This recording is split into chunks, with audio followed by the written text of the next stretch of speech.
प्रश्न जैसे कि अभी हमने पढ़ के बताया आपको कि जो मान दिए हैं उसके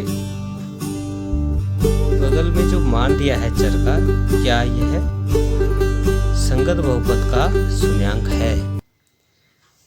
तो पहले तो हम ये आपको समझा दें शून्यांक क्या होता है। x का वह मान जिसको बहुपद में रखने पर बहुपद का मान शून्य प्राप्त हो जाता है, तो उसे हम क्या कहेंगे, शून्यांक कहेंगे। उस बहुपद का शून्यांक कहेंगे। जैसे कि इसमें दिया है px बराबर 3x + 1, x का मान दे रखा -1/3। अब इस वैल्यू को हम रखेंगे, यहाँ पर रखेंगे, तो x बराबर -1/3 बहुपद में रखने पर, बहुपद में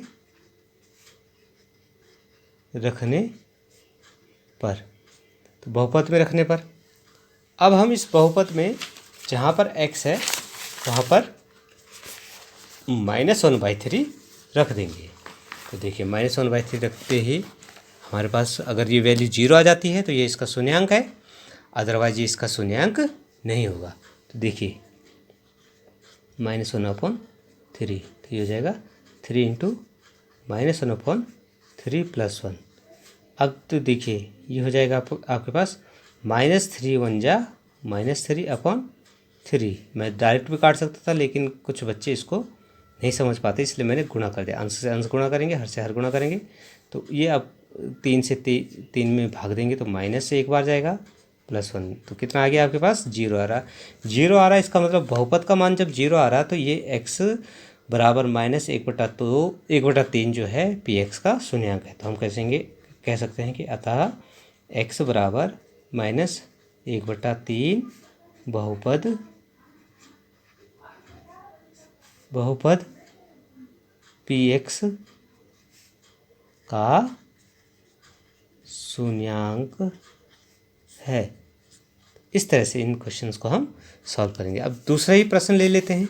हमारे पास दूसरा जो इसका पार्ट है वो दिया हुआ है, तो दूसरा पार्ट क्या दिया हुआ, देखिए px हमारे पास दिया है 5x - पाई। हमारे पास जो दिया है px बराबर 5x - पाई, और जो x की वैल्यू दे रखी है वो दे रखी है 4/5। क्या यह इसका शून्यांक है कि नहीं है। तो मैंने इससे पहले भी आपको बताया है कि अगर इस x की वैल्यू इस बहुपद में रखने पर 0 प्राप्त होता है तो यह इसका शून्यांक होगा। चेक करते हैं। तो x बराबर -4/5 बहुपद px बराबर 5x - पाई में रखने पर, अब देखिए हम जो है जहाँ जहाँ x है वहाँ 4/5 रख देते हैं। -4/5 रख दिया है, तो देखिए कट गया है, तो -4 - पाई। अब ये -4 - पाई आ रहा है, इसका मतलब ये क्या है, 0 के बराबर नहीं आ रहा है, नॉट इक्वल टू 0। तो हम कह सकते हैं कि x बराबर -4/5 बहुपद का शून्यांक नहीं है।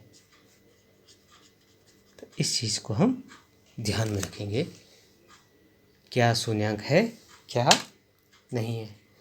आइए आगे हम तीसरा पार्ट इसका करते हैं। तीसरा पार्ट दिया हुआ है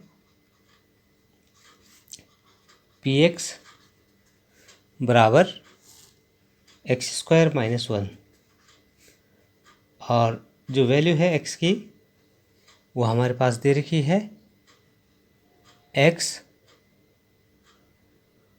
की जो वैल्यू है 1 और -1 दे रखी है। ठीक है, तो इन दोनों में हमें चेक करना है कि ये इसके शून्यांक है कि नहीं है। तो p बराबर 1 रख देते हैं पहले, तो सॉरी x बराबर 1 रख देते हैं। तो p1 बराबर 1 रखने पर, तो P1 बराबर 1 का वर्ग माइनस 1, ये हो जाएगा 1 माइनस 1 कितना आ गया 0 आ रहा, और x बराबर -1 रखने पर, तो ये हो जाएगा P-1 बराबर -1 का वर्ग -1, तो माइनस का वर्ग प्लस हो गया -1। ये देखिए आप जो वैल्यू रखी हमने 1 और -1 दोनों पे, इसका क्या मान आ रहा है 0 आ रहा है बहुपद का मान। अतः हम ये कह सकते हैं कि x बराबर 1 व -1 दोनों 1 और -1 बहुपद के शून्यांक हैं, बहुपद के शून्यांक हैं। ठीक है, इस तरह से हमने ये तीसरा पार्ट किया। चलिए चौथा पार्ट करते हैं। चौथा पार्ट बहुत आसान है, इसमें ज़्यादा आपको करने की ज़रूरत नहीं पड़ेगी। सीधे दिया हुआ है कि Px बराबर x-1 इंटू x + 1 x-2 ये दे रखा है, और यहाँ पे x की क्या वैल्यू दे रखी है, हमें यहाँ पे x की वैल्यू -1 और 2 दे रखी है, -1 और 2। ये पता करने है कि ये इसकी शून्यांक है कि नहीं है। तो x बराबर -1 रखने पर, तो P-1 बराबर -1 + 1 -1 -2, तो ये हो जाएगा 0 इंटू -3। तो ये आपके पास 0 प्राप्त हो जा रहा है। देखिए -1 -2 -3 हो गया, +1 -1 0 हो गया, 0 इंटू -3 ये आपके पास 0 आ गया। अब x बराबर 2 रखने पर, तो x बराबर जब 2 रखेंगे तो ये आपके पास हो जाएगा P2 बराबर 2 + 1 2 - 2, तो ये हो जाएगा 3 इंटू 0, ये भी क्या आ गया 0 आ गया। अतः x बराबर -1 2 बहुपद के शून्यांक हैं, क्योंकि 0 प्राप्त हो जा रहा है। ठीक है, अब इसमें हम नेक्स्ट क्वेश्चन करते हैं, पार्ट इसका 5th पार्ट करते हैं। 5th पार्ट हमारे पास दिया है x²। तो ये क्वेश्चन नंबर 3rd का 5th पार्ट है, आसान है बिल्कुल। Px बराबर दे रखा है हमारे पास x², तो P0 की वैल्यू आ जाएगी आपके पास 0, जीरो की वैल्यू 0 हुई, तो जब P0 बराबर 0 आ रहा है, तो ये जो है x बराबर 0 शून्यांक है। ठीक है, अब इसका हम 6th पार्ट करते हैं। 6th पार्ट में क्या है, हमारे पास दे रखा है कि Px जो वैल्यू दे रखी है वो दे रखी है Lx + m, Lx + m, और जो x का मान है वो हमें -m/l दे रखा है। क्या ये इसका शून्यांक है कि नहीं है, चलिए देखते हैं। x बराबर -m/l बहुपद में रखने पर, बहुपद में रखने पर, तो आप देख रहे हैं -m/l हम रख रहे हैं, तो देखिए l इंटू -m/l + m, तो m l से l कैंसिल हो गया, तो -m + m, ये आपके पास क्या आ गया 0, ये कट गया तो 0 आ गया है। अतः x बराबर -m/l बहुपद Px का शून्यांक है। इसी तरह से हम जो इसका अंतिम पार्ट है इसको देख लेते हैं। अंतिम पार्ट हमारे पास है Px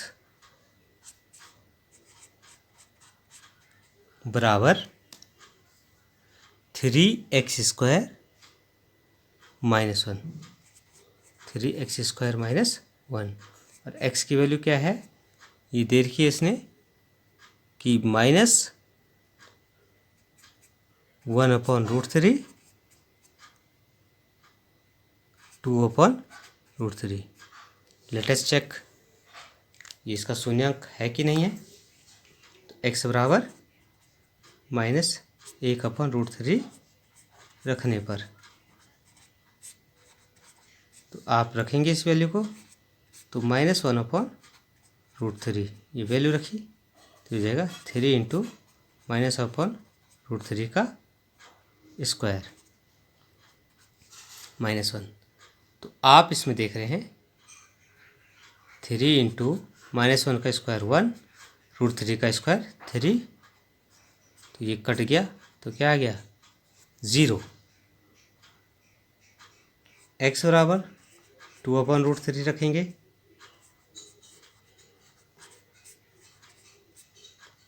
तो ये हो जाएगा 2/√3, तो ये हो जाएगा 3 × x² मीन्स 2/√3² -1, तो ये हो जाएगा 3 × 2 × 2 = 4, √3 × √3 3 -1, तो ये कट गया, ये आ गया 3।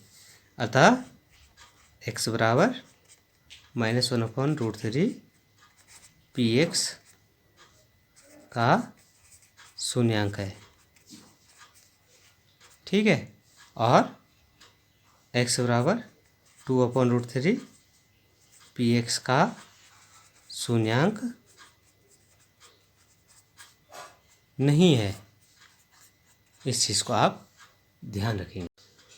एक्सरसाइज 2.2 का जो प्रश्न नंबर 3 है उसका 8th पार्ट है, px बराबर 2x + 1 और x बराबर 1/2 इसका शून्यांक है कि नहीं है। तो यहाँ पे भी हम x बराबर 1/2 रखने पर, तो अगर ये 0 आ जाता है तो शून्यांक है, अगर नहीं आता है तो आपका ये शून्यांक नहीं होगा। तो 2 × 1/2 + 1, तो ये 2 से 2 कैंसिल हो गया, तो 1 + 1 कितना आ गया 2 आ गया। तो जब 1 + 1 क्या आ रहा है 2 आ रहा है, तो इसका मतलब ये क्या है, इसका शून्यांक नहीं है। ठीक है, तो हम इसको लिखेंगे कि x बराबर 1/2 px बराबर 2x + 1 का शून्यांक नहीं है। इस तरह से इन प्रश्नों को हम सॉल्व करेंगे।